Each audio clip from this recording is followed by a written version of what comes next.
Hello everyone, civil सेवा में आपका स्वागत है। और ये जो शिफ्ट हुआ है चौथा वाला, उसका ये क्वेश्चन है। और आपको लगभग लगभग मैंने चारों शिफ्ट के क्वेश्चन बता दिया, और लगभग लगभग मैंने आपको आइडिया दे दिया कि कहाँ से क्वेश्चन आ रहे हैं। देखिए, लगभग लगभग मेजॉरिटी, जैसे अगर 100 क्वेश्चन हुए हैं तो मैं 80 क्वेश्चन आपको डिस्कस कर दिया हूँ। अगर आपने बाकी तीन एनालिसिस नहीं देखी हैं तो वो तीनों देख सकते हैं। और इस पीडीएफ को डाउनलोड करने के लिए आप टेलीग्राम चैनल लिंक डिस्क्रिप्शन में मैं दे दूंगा, वहां से आप जाके ज्वाइन कर सकते हैं। ठीक है, और ये पीडीएफ वहां से आप डाउनलोड कर सकते हैं, लगभग लगभग सारे क्वेश्चन जो भी मैं यहाँ पे दे रहा हूँ।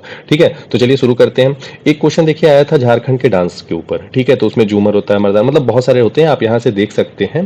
क्योंकि मैं ज़्यादा टाइम नहीं लूंगा, और मेरा ये है कि आपका समय पढ़ने पे ज़्यादा जाए, इसलिए मैं 5 से 6 मिनट का लगभग लगभग क्वेश्चन एक वीडियो बना रहा हूँ, जिससे आपको कंप्लीट एक आइडिया मिल जाए, और ये पीडीएफ भी आप देख सकते हैं। ठीक है, इसमें कुछ अलग मैं अभी तो आपको ये आइडिया दे सकता हूँ कि नेक्स्ट क्वेश्चंस किस पे बन सकता है। तो जैसे देखिए, झारखंड का हो गया, आसाम में क्या क्या डांस होते हैं, गुजरात में क्या क्या होते हैं, अगर छत्तीसगढ़ में देख लीजिए, क्योंकि ये जो पास के राज्य हैं वो अगले शिफ्ट में पूछ सकता है, छत्तीसगढ़ या उड़ीसा से।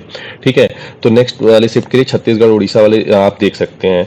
उसके बाद देखिए, एक क्वेश्चन आता है साइड कॉर्नर। साइड कॉर्नर किस स्पोर्ट से रिलेटेड है? तो फुटबॉल से रिलेटेड है। ठीक है, और भी जैसे हॉकी से क्या क्या रिलेटेड है, ये सब क्वेश्चन आप देख सकते हैं। कुछ स्पोर्ट्स के टर्मोलॉजी जो होती है वो देख सकते हैं।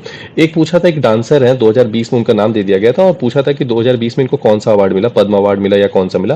तो ऐसे एक क्वेश्चन था। ठीक है, मतलब एक क्वेश्चन डांसर के ऊपर भी आ रहा है। फिर एक क्वेश्चन था फंडामेंटल ड्यूटीज, पिछले भी मैंने लेक्चर में आपको कराया था, 86th अमेंडमेंट एक्ट वाला। ठीक है, 86th अमेंडमेंट एक्ट के थ्रू जो एजुकेशन से रिलेटेड था वो फंडामेंटल ड्यूटीज में ऐड किया गया था। तो फंडामेंटल ड्यूटीज से रिलेटेड आया, तो उस समय भी मैंने आपको बताया था कि स्वर्ण सिंह कमेटी के द्वारा ये बनाई गई है। और ये इसमें आर्टिकल 51A में है ये। ठीक है, आर्टिकल 51A में है, और पार्ट 4A में है। ठीक है, ये ध्यान रखिएगा, तीन चीजें। उसके बाद पूछा था कि हर्षवर्धन के टाइम पे कौन सा चाइनीज ट्रेवलर आए थे? तो हुएन सॉन्ग आए थे। हुएन सॉन्ग की टाइम पे ही दो बुद्धिस्ट काउंसिल भी हुआ था। दो बुद्धिस्ट काउंसिल कहाँ कहाँ हुआ था? एक प्रयागराज हुआ था, एक कौशाम्बी कन्नौज हुआ था। ठीक है, तो प्रयागराज वालों में हर्षवर्धन ने अपना पूरा जो धन था वो भी लुटा दिया था लोगों को देने के लिए। उन्होंने ये बोला था, जो आएंगे उनको, मतलब इस सम्मेलन में, उसको मैं गिफ्ट दूंगा। ठीक है, तो ये हुआ था।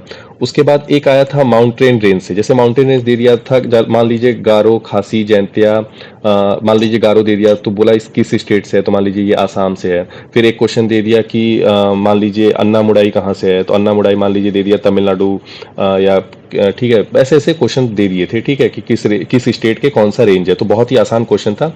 एक आरएनए से क्वेश्चन था, और एक विजयनगर की किंगडम से क्वेश्चन था। साइंस से देखिए 2 से 3 क्वेश्चन आ रहे हैं, एक केमिस्ट्री से आ रहा है, एक बायो से आ रहा है, और एक फिजिक्स से आ जा रहा है। ठीक है, तो ध्यान दीजिएगा। और लगभग अगर देखेंगे तो करंट अफेयर से भी 4 से 5 क्वेश्चन है। 4 से 5 क्वेश्चन है। हिस्ट्री से 3 क्वेश्चन के आसपास आ रहे हैं। ठीक है, तो विजयनगर किंगडम देखिए, एक ये था हिस्ट्री का, एक विजयनगर किंगडम से आया था। तो विजयनगर एम्पायर का किसने वो किया था? तो हरिहर बुक्का ने किया था। हरिहर बुक्का किस डायनेस्टी से है? तो संगमा डायनेस्टी से है। तो ये सब चीजें आ सकता है। विजयनगर के सबसे प्रोमिनेंट लीडर की भी नाम पूछ सकते हैं कुछ। ठीक है, तो बहुत सारे ऐसे क्वेश्चन बन सकते हैं। एक स्पोर्ट्स रिलेटेड था कि जैसे मान लीजिए कोई कप होता है, मान लीजिए इंडिया का वर्ल्ड कप होता है क्रिकेट का, तो कितने साल के गैप पे होता है? 4 साल। तो ऐसा कुछ क्वेश्चन आया था किसी भी स्पोर्ट से। मैं ये नहीं कह रहा हूँ क्रिकेट से आया था, लेकिन किसी स्पोर्ट से आया था। ठीक है, करंट अफेयर 2021 का था। और कुछ आर्टिकल से क्वेश्चन थे। आर्टिकल मैंने पहले ही आपको बता दिए थे कि फिनांस कमीशन याद कर लीजिएगा, 280 होता है। इलेक्शन कमीशन याद कर लीजिएगा, यूपीएससी का 315 होता है, ये याद कर लीजिएगा। उसके बाद फिर अटॉर्नी जनरल पिछले में पूछ दिया है, 76 होता है। लेकिन आर्टिकल उसमें नहीं पूछा, उसमें पूछा था लॉ का सबसे बड़ा ऑफिसर कौन होता है। ये क्वेश्चन आप ये भी पूछ सकता है कि आर्टिकल 148 किससे रिलेटेड है? तो आर्टिकल 148 कैग से रिलेटेड है, और ये सब इंपॉर्टेंट है। ठीक है, तो ये चीज़ें आप देख लीजिएगा, कुछ अमेंडमेंट देख लीजिएगा, और बाकी इस पीडीएफ के लिए आप टेलीग्राम चैनल को ज्वाइन कर लीजिए। चलिए मिलते हैं अब अगले एनालिसिस पे। धन्यवाद।